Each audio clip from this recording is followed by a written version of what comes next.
Did you see? Ill Will. Oh, Ill Will. Give me 1 second. Everybody, this is the legendary Willie Esco. Y'all can ask him a question or two. I got to go get my sneakers, my nigga. All right, go ahead. Shit.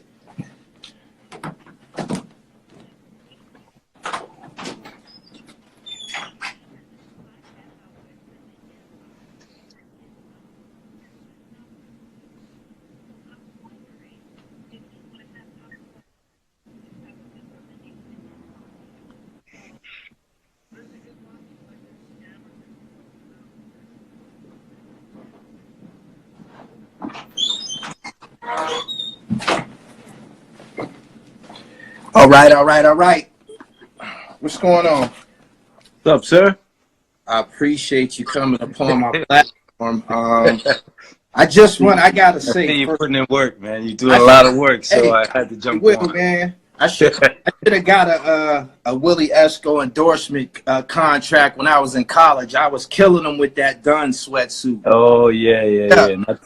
Not too many people knew the terminology, so it was kind of double entendre, dungarees and duns and stuff. So. Oh, okay. Yeah. No doubt. So, why don't you tell my viewers how you got your start in fashion? Well, fashion, man. Fashion always been a part of me. I got probably my boy on the line, Deuce. I started with graffiti and breakdancing, as all of us do, right? And the pillars of hip hop. Right. So you start with all those elements. So I'm old enough to have seen it be birthed. So from Good Times to Chic, and see it evolve with Planet Rock and all that evolution of music. But to also know that I've seen fashion start from day one, right? So I'm very, very, very lucky to be to have witnessed the birth of something, to have witnessed Michael Jordan, Mike Tyson, Michael Jackson, all that stuff. But in particular, the birth of hip hop was really unique, and you knew we were experiencing something unique. But I also was a fashion guy. So around 81, 82, I saw the movie American Gigolo, and I sort of understood how fashion was being utilized in the world, and how you can attract females, and how you can, if you're able to do certain things in design, sort of add intrigue.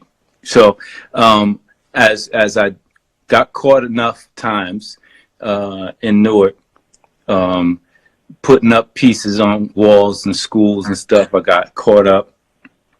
I went to a pretty good school, St. Benedict's Prep in Newark, but everything's Newark based for me. So it was all about hip hop at the time. You got to think it's 81, 82, 83. So Run DMC.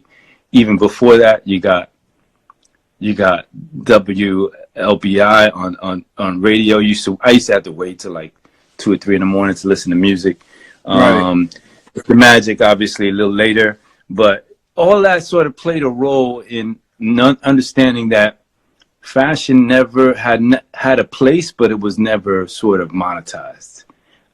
So you had your retail operations like a Universal's on Market Street in Newark, where it was sell Army Navy surplus stuff and some stuff, some extra stuff on the side, but Pumas, Adidas, and I knew it was an affinity. There was something there on top of the graffiti. But when I sort of breakdancing and graffiti took its normal course and sort of faded out, and house music came in, especially in Jersey, right, I decided to take fashion seriously. What I remembered was American Gigolo. It's like, I can get chicks this way. It'll be interesting. It also sort of involves art. So that's what I did. I involved myself with that. It was a very positive thing. But I went 2 years to Rutgers after high school and decided to go to FIT full time, and at the time it was not a very popular thing to do. You got to understand, it's 86, 87, AIDS epidemic. A lot of good, talented people died back then, and I'm going into a field that is being believed by that disease. So I'm going into it wanting to do fashion, I probably won't get a good job, but I love it. So I'll be glad to do whatever. So design, draw. So I did not know hip hop fashion was going to be something big, but when it did come, that it surfaced, I knew that was my angle. Like, that's the way I'm going to get some bread. Right. You know. So that's about 88. I go to FIT. I manipulate my way into FIT as all hood cats do, because you needed to get in. You need to know. Fashion Institute of Technology. Yeah, FIT. Yeah. So it was hard to get in. It was very hard to get in. Actually, it was Calvin Klein. You know, that level caliber of designers were going there. It was very cheap school at the time, but so many high caliber designers came out of there that to get in was very hard. Okay. So I looked at it as a there is a way. There's got to be a way to get into the school without having to be so educated in art. So I met a teacher that was teaching at Artai next to my school, St. Benedict's Prep. Artai, who went there? My man went there from Black Panther. My man from The Wire. So a lot of talented people were going to Artai. I just didn't go there. My mom wanted me to go to St. Benedict. So I met someone at the school there, at night school at Artai. She was on the board of admissions. So there's the hustle. The hustle was I became her best friend, and she got me in back door. You know? Right. Okay. So that's 88. That's pretty early on. And I look back now, I was like, yeah, I was an infant. But you got to remember, if you were doing fashion back then, you were considered to be gay, which is nothing wrong with being gay, but you were automatically considered being gay. Right. And and a lot of my mentors were gay, but I knew that over time, I felt like that negative stigma will be removed. Right. And I didn't know how. You know what I'm saying? I just knew that this will evolve. Like, so you have Willie wear back then, early. That inspired me. You had Byron Lars, Patrick Kelly. You had all these black designers coming on the scene, whether they're gay or not. They inspired me. Antonio Lopez, great illustrator. Right. So it was just a great moment. And plus, I'm older. Like I went to FIT 2 years older than everybody else, so I'm able to enjoy New York City nightlife. Right. I only have to focus on art, and I had a good time at FIT because I was a little bit more mature. All right. So when you became a designer and you started to actually have garments, the fact that you were old enough to play the nightlife, was that a marketing vehicle? Nah, not at all. I was fashion illustration. There was no sense of marketing as of yet.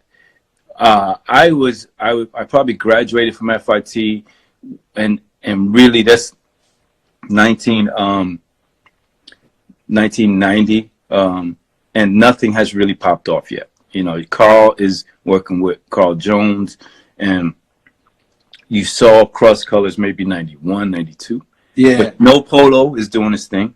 You know, there is a sense of the youth being attracted to higher price labels. Because I used to see, like in 80, 84, 85, I used to see how people were attracted to the Lees. They were, you know, $3, $4, $30 or whatever. You know, it was more color coordinated, not fabric.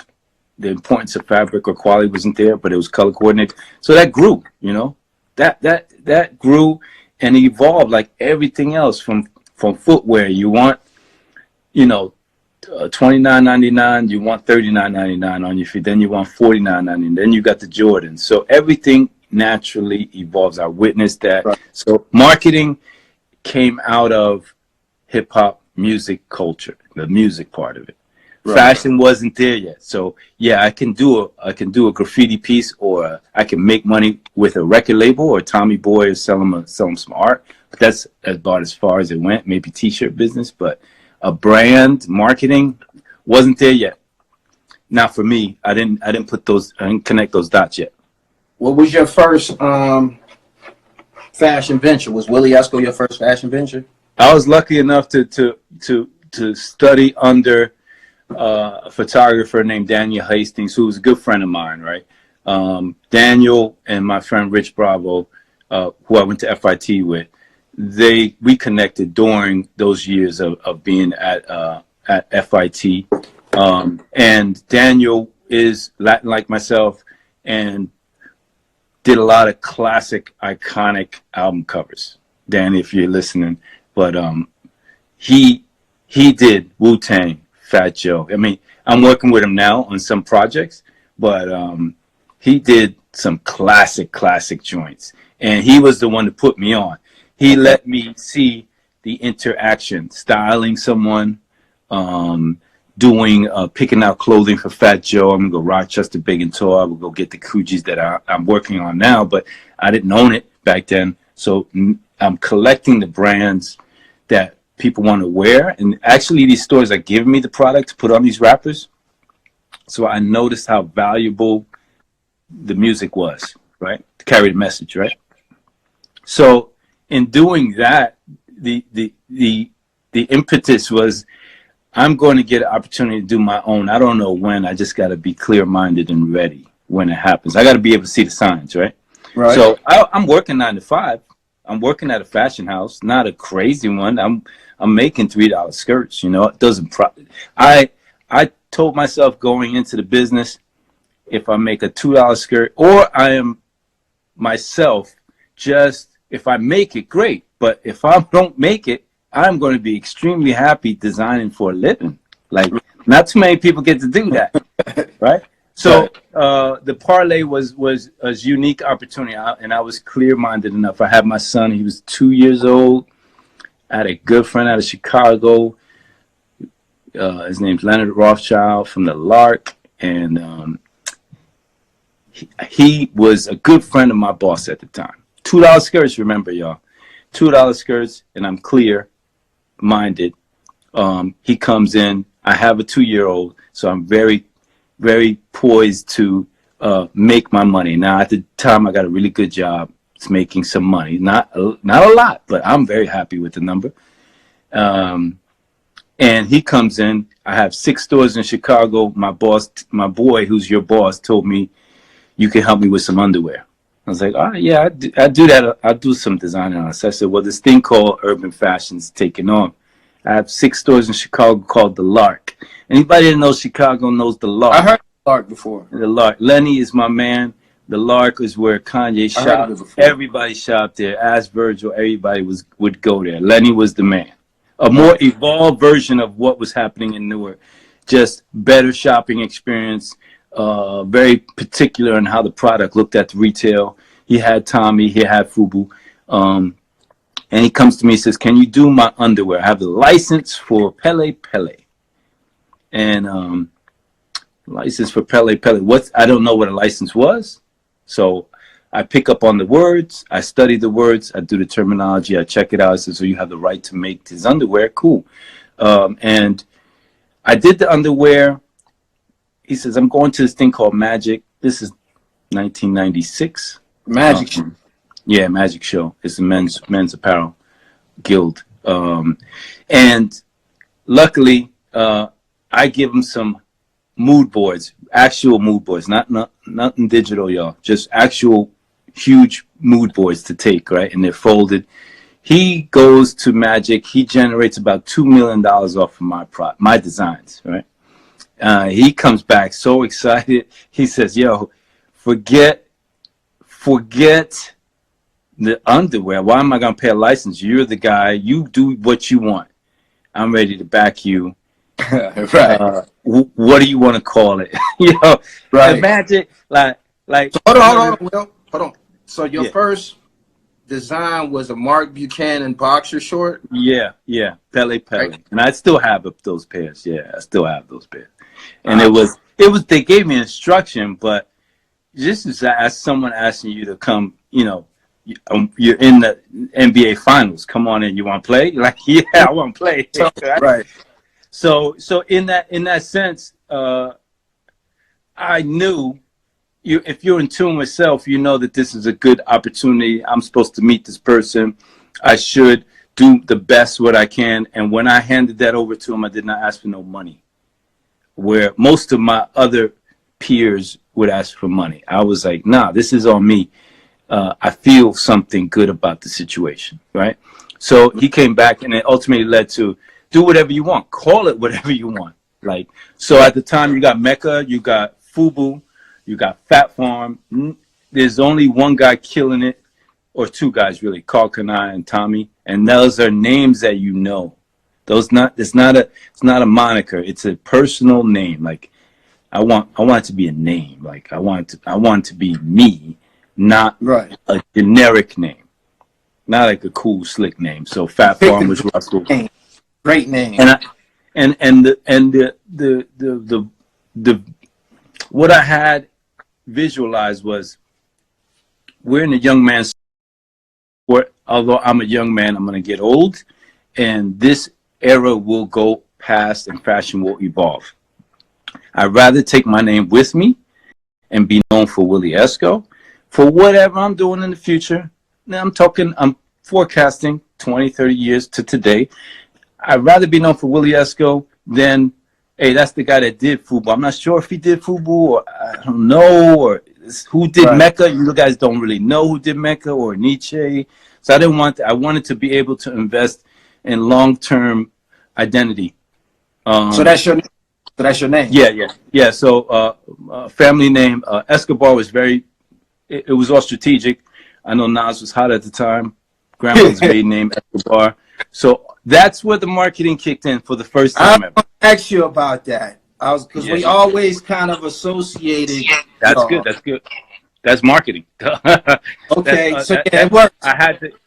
I had to ensure success, and the way you did that was to legitimize the name of Escobar from a negative to a positive, and in doing so, it sort of legitimized what I was. Coincidentally, my real name is Willie. Grandmother's maiden name is Escobar, so I put the two together, knowing that there'll be synergies connecting myself to Nas. And yes, I reached out to him prior to doing all this, but it wasn't as easy a connection. You know what I mean? Now, mind you, I am styling. I am working with Danny Hastings, so I am meeting people and I'm networking, but I didn't know the moment was going to come where I get the opportunity to do my own, right? So I did it, and didn't get much traction in the beginning from my Latin brothers and sisters. They didn't understand what I was doing. Right. I did get love from the black community because they thought it was Ill Will and was Nas. But I was in a unique position where I wanted to be that Latin face in the black crowd, that's who I was always. I was always in Newark, in breakdancing, Latin dude. In the clubs, either in Zanzibar, Latin dude. Just that dude in the space, right? So as many of us were in the hip hop culture, our Latin roles in hip hop culture were one that we were expected to break dance, right? We were expected to, graffiti, right? Do all that stuff, but it wasn't expected to be a fashion guy. So I wanted to be the first one to do it. And Fat Joe was doing it, but he was more of a rapper and not really sinking his teeth into the brand. So I knew everybody in the game, and it was all strategic. I had one shot. Was there any competition? Was there any competition? Because I remember them years, y'all shit was all in the store together at the same time. Yeah. The funny thing about that was my original backer. After a year or two of tight rope walking and trying to really be successful, the name was being picked up in the magazines, and back then there was no Instagram, so you would have to physically send a t-shirt to Angie Martinez in the mail and wait, send it to Source and wait, see what happens a month later, 2 months later. So my thing was, let me, on their dime, I'm going to flood everybody I know with my product, and hopefully it lands somewhere where I get some visibility. I did. I guess I got Snipes. I got Source to place some product on some T-shirts very early on. I got some people wearing it, and then the big break was DNR wrote about 5 Latin designers that were on the come up, and they sort of targeted me as the most talented of the crew, and I had the most sort of urban centric fashion POV, and I was New York. So, and I went to rocking shit. Yeah. You got the last of that block money.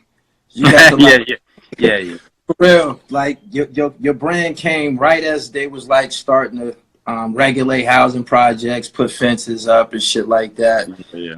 But yeah, iconic brand. What was the first time that you got to actually encounter Nas with the brand? That's a funny moment in time. So I'm reaching out to everybody.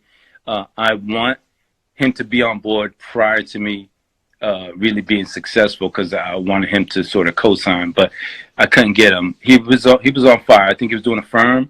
All of that. Yeah, he was doing the firm. He's coming off his that's it was written. I mean, yeah. And it was, I could not assume I was going to do any business with him. If it was too obvious, what happened was I ended up getting a deal with Samsung under the FUBU umbrella, right? And game, okay. Technical difficulties. Yeah. Meeting Nas. What we meeting Nas. Yeah. So it's a good break anyway. I ended up walking the tightrope and getting a deal done with the same guys that do FUBU. Okay. Very difficult thing. Damon was not an easy guy to work with initially, though we're good friends now. But walking a tightrope, having former partners that didn't believe in you, having to walk away from it. And luckily, I got the investment I needed, big investment. It's just like almost like what 50 Cent experienced with Eminem. Like, I got picked up. When you say you had to go to FUBU and deal with Damon, and was that like an umbrella situation? Yeah, well, it wasn't nothing negative. It's just like the industry at the time was, Carl Kanai was top dog, and right. FUBU was on the verge of doing humongous things. And why? Most of the industry on our side knew the financial part, and it's very difficult at the time to sustain a business and growth. The demand is so high that if your table's not full with product, right, and let's say Lenny from the Lark, if you have an empty table, you're going to fill it with something that's urban related. You know what I mean? They're not going to put Dickies. They're not going to put anything there that's not urban related, because it's the re-up. It's all about the re-up in these stores. You want to turn goods fast, and who can do that the best? We had financing by Samsung, which is $4 billion at the time, which we thought was a lot. Now they're even bigger, right? So their financing was limitless. So we want to make a million. Hold on. Yeah. Hold on. So you said Samsung was an investor in the urban fashion business? Yeah. Samsung has its fingers in everything. People just don't know it. But Samsung was in apparel and shipping and receiving and warehousing. They have their hands in everything. Like, okay. So they were making textiles. They're a big textile company. And they invested in urban hip hop. And the one that hit was FUBU. And we were talking about turning goods fast. You got to move goods fast, and they were able to turn goods fast. Why? Because if you're a manufacturer, I got a 10,000 piece order from Carl Kanai, 100,000 piece order from FUBU. That manufacturer is going to make the FUBU one because it's Samsung, and that money is good. So when we go to factories, they know our money was good. So for me, it's strategic. And it's all, it was, I know this, we have a shelf life. I felt the entire marketplace I was in, there's a shelf life to it. Other people didn't want to admit it, but I knew there was a shelf life. So we had 10 years 10-year run before the new generation and young kids come in. I had seen it happen with hip hop music, you know what I mean? So I'm like, I'm not exempt from that, because it's fashion. Okay, different category, but it goes hand in hand. So Samsung was the arm. And to be partners with them was being like touched by an angel, because they brought me in, and my partners, I I had two other partners, and I was lucky enough to get under that umbrella.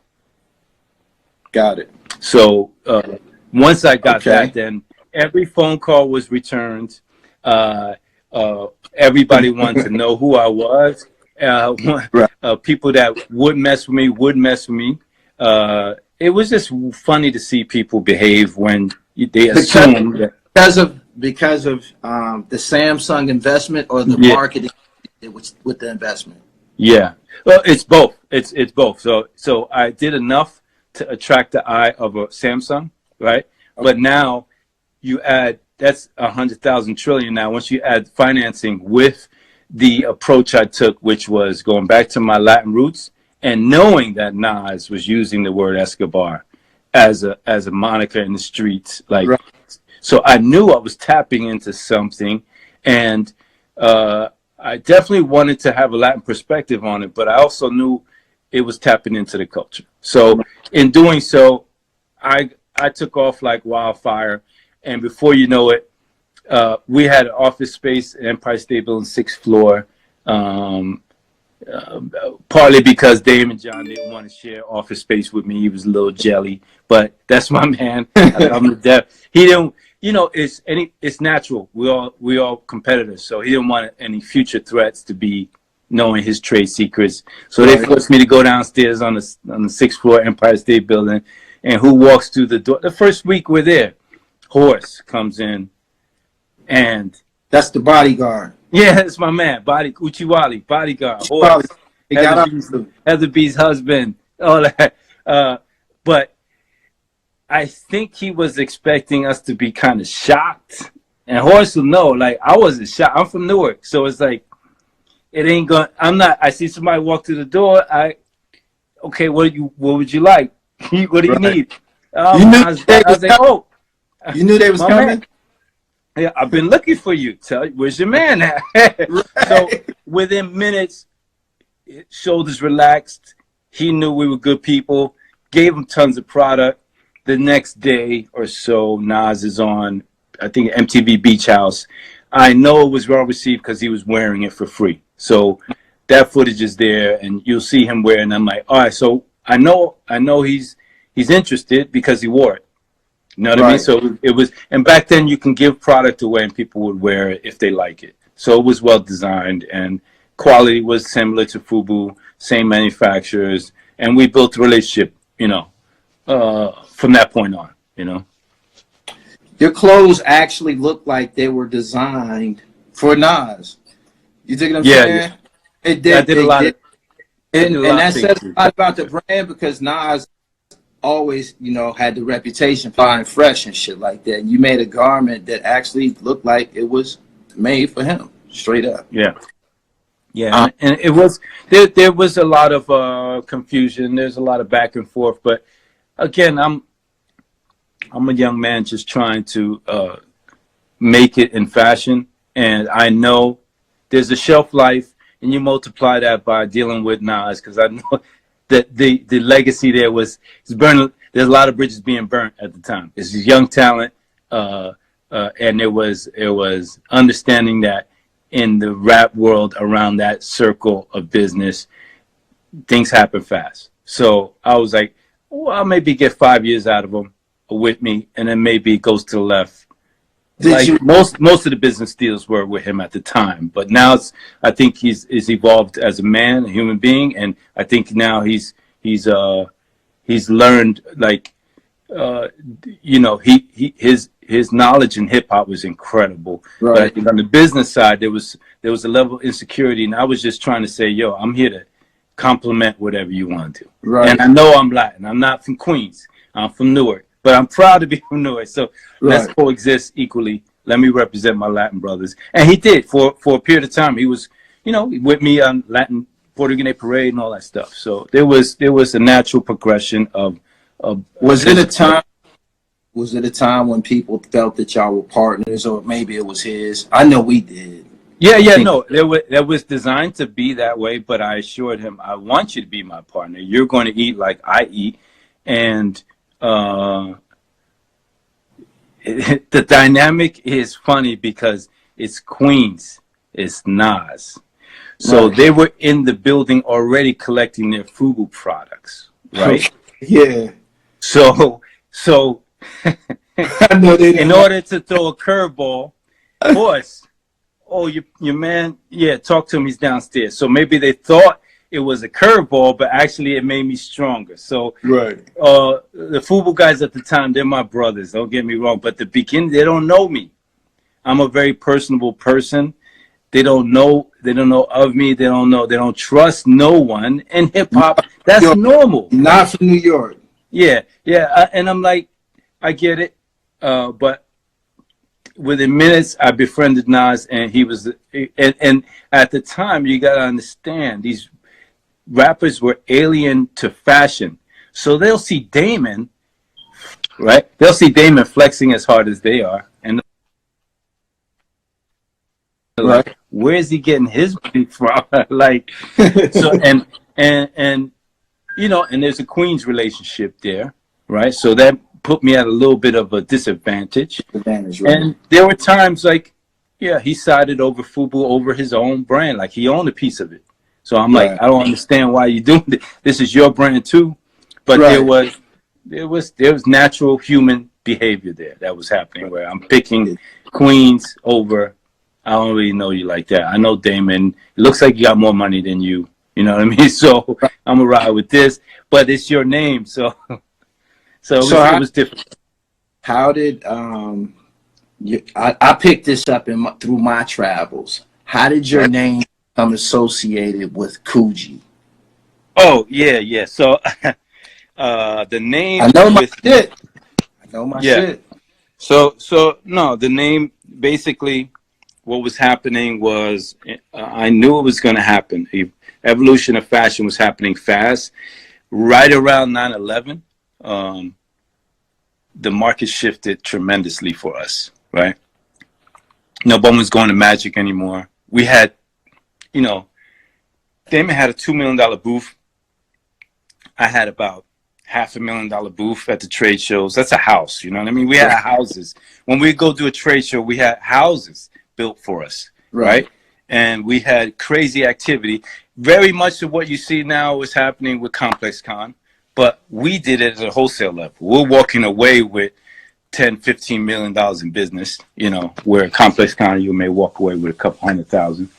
So y'all were serving all of the mom and pop clothes? Yeah, we're serving everybody, and the money was good back then. Credit was good back then. We're talking Clinton era, so we're good. Everybody's good, and I always knew that this was going to fade. So with me and my partners, it was always, I had 2 Jewish partners and I had Damon on my side, but he was not my partner, right? So he's my label mate, essentially. So one of my partners, direct partners, and they're both brothers, I would tell them constantly, like, you have Samsung, this is early on. This is early on. We need to acquire all threats in this fashion business.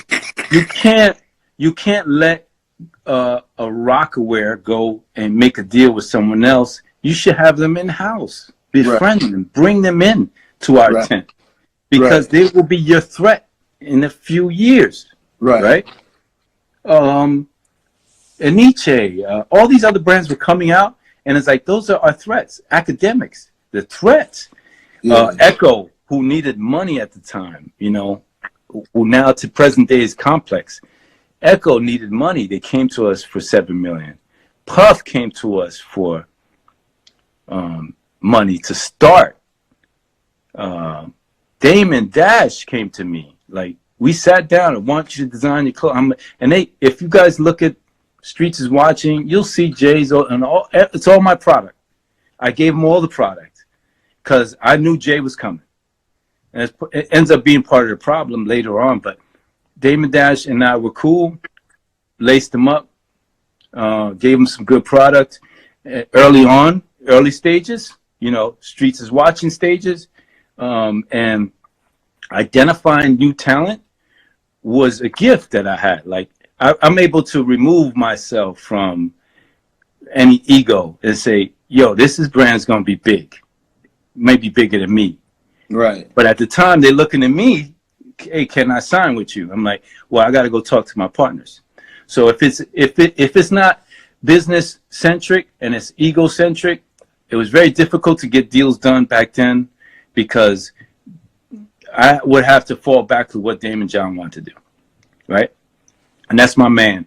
No, I don't want to do the deal with this. You know, I don't want to do a deal with this guy. I don't want to do a deal with Russell. You know. Then the next one was Puff. He wants to call us Sean John. I'm like, D, your last name is John. Like, that's the ultimate chess move right there. It's Puff, Sean, and John. You should do that deal. And I told my partners, do the deal, man. Right. Like, we don't need these threats out there collecting more money than us. Let's bring it under Samsung. Let's be a $1 billion brand, infrastructure with $1 billion under umbrella. It was very difficult, a lot of ego, and that's not me. So I had enough. I brought Rockaware in the very beginning to the table, and they passed on it. And I had to go back to Dame Dash and tell him I couldn't do the deal. And I knew Jay was coming. That's part of the issues that me and Nas split because of maybe perception that I was too tight with them. Which okay, I understand that. But the other facet was you got to acquire the threats, and I got tired of going hat in hand saying you should do this deal. So what I did was after 9/11, pretty much, I started planning a getaway. Right, I'm willing to walk away from my brand if I need to. I started talking to 50 in the ring. I offered about half. You there? Yes. I see you, Dennis. You can hear me? Again? Wow. Let me see my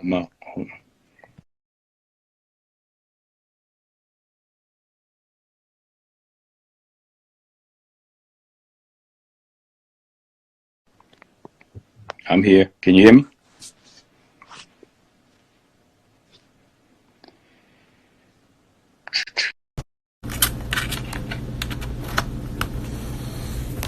Boom, boom, boom, boom, boom.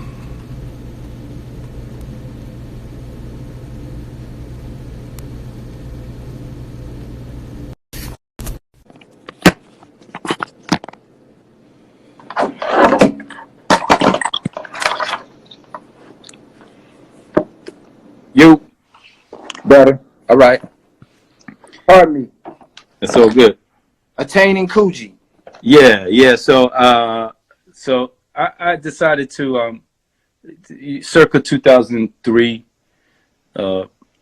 Everything's falling apart in terms of business. Everything was shifting, shrinking, very much like it is now. Everything was moving in a different direction, like fashion. That's basically what happens, right? But I don't think that my peers were ready for that. So I think they thought it was going to last forever. And I'm a student of fashion, so I knew that things come in waves and they go out of style. So I just was looking for exit. I'm not the one that likes celebrity status. I don't drink. I don't smoke. So to have to go to the club and pop bottles with folks was not my thing. Didn't want to do it. Didn't want to spend $10,000 a night. I just didn't understand that dynamic at all. Nothing wrong with whoever does it. It just wasn't. I'd rather do something else. So I basically moved away from wanting to be the face of a brand. And what's the best way to do that? This thing licensing, I mentioned it earlier. I got to get behind something I don't need to put my face on, right? And I had two things. There's 50. I was talking to Sha Money. My boy, All Lyrics, put me in contact with them. Of course, everybody wore my product anyway, so I knew a lot of people. What's my next move? Identifying talent is good for me. I know when I see talent. 50 was one. I had given him product in Cancun once. He's a little chubbier, and it was Nas's boy, and I knew he was going to pop, right? So I'm like, yo, you're about to pop. Here's $500,000. Can I control your brand?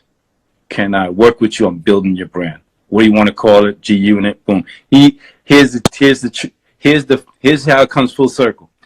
If you don't control the threat, it becomes detrimental to your business. Echo, who was on his knees and was begging us for money, ends up giving him an ad. He sees how it does in business, gives him $2 million up front. He doesn't deal with it. So it was funny because I had the opportunity, and it was new. I'm new at this. I don't know how to do businesses other than my own. I don't know how to go out and get another business structure set up. I'm leaving the tent. I'm going to be on my own. Like, that's crazy. So I found good partners there. And the other thing that was on the table was, hey, one of my sales guys, good friend of mine, was like, my brother-in-law started teaching studies on Tupac, like his life, his poetry. And I was like, really? I was like, cool. Like, that's crazy. Now, one of my original guys that I seek investment from was a guy named Rick Barlow, who's he's a tough guy to deal with, but I didn't get any money from him. Nonetheless, he did have the rights for some brands, right? Which licensing, I did not know what that was. Young man who had the knowledge to grab the rights to a Bone Thugs and Harmony tour concert opportunity. He was doing that stuff. And as soon as Pac died, he got the rights for Tupac. So I knew the guy. And I'm like, so you're telling me white kids are learning this in college? And they're like, yeah, they're sopping it up too. And I was like, there's the opportunity right there. The more I did research on Pac, I knew that that is a perfect scenario for me to hide behind the greatest of them all, still do what I love, make money, service urban, and then I created a brand called Machiavelli. So it was licensing his image and utilizing it in full fashion, not just in t-shirts, but full fashion. Everything before this was in t-shirts. It was like Tupac tees were maybe $5 at some sort of, mom and pops. Nothing really crazy. What I did was I made Tupac a fashion brand. Machiavelli was the highest selling album. And again, no one knew what to do here. Like, it's uncharted territory. So without people knowing, gave me the advantage, just like, hey, let's do a brand behind Tupac. Now, I didn't tell anybody what I was going to call it because I don't want to get anybody heads up. So I trademark everything. And it's a practice that I've learned to do constantly. There are a lot of snakes in the business, and it may be a perception that I am being a snake, but actually I'm protecting my concept. So what I did was I trademarked Machiavelli, which was not trademarked by the record label, was no one touched it. I presented it to Afeni. Here's the name. Here's what I want to call it. Here's what I need to be involved. And once we make the deal, I transfer the name to you. It's not mine, but I want to make sure I make money off of this. And I want to treat it that way. So I was able to put a deal together that allowed me to stay behind the scenes, spend more time with my kid, do something for the culture, high level. And where I had beef with maybe a Nas, I can now give Nas Machiavelli product. He'd wear it. He wouldn't know I'm behind it. So it was a way to just sit back and watch the culture. A great exit for me to back out, still make the same amount of money. Now, mind you, I'm also given the challenge to relaunch Coogi in 2004 when I'm doing Machiavelli quietly. And my partners finally got the guts up to buy a brand. They saw everything tanking. And they're like, we're going to buy Coogi. I'm like, cool, I like Coogi. And they said, here, you're the creative director. Willie Esco's dying. We don't want to do that no more. And I was like, cool, no problem. And most people wouldn't understand that, but I'm a business person, so I was like, cool, let's cool up. Let's fade out my brand. I'll focus on Coogi. I already got the Tupac thing up to maybe 20 million. They don't even know that. You know? I'm at the trade shows with them. They don't know who owns it. So I had got tired of waiting for someone to do something for me, and I did it for myself. And it was behind the greatest rapper of all time, one of them at least on the West Coast side. But as I dug into Tupac's, the history, I was like, man, this guy was very deep. Now I'm from the East Coast.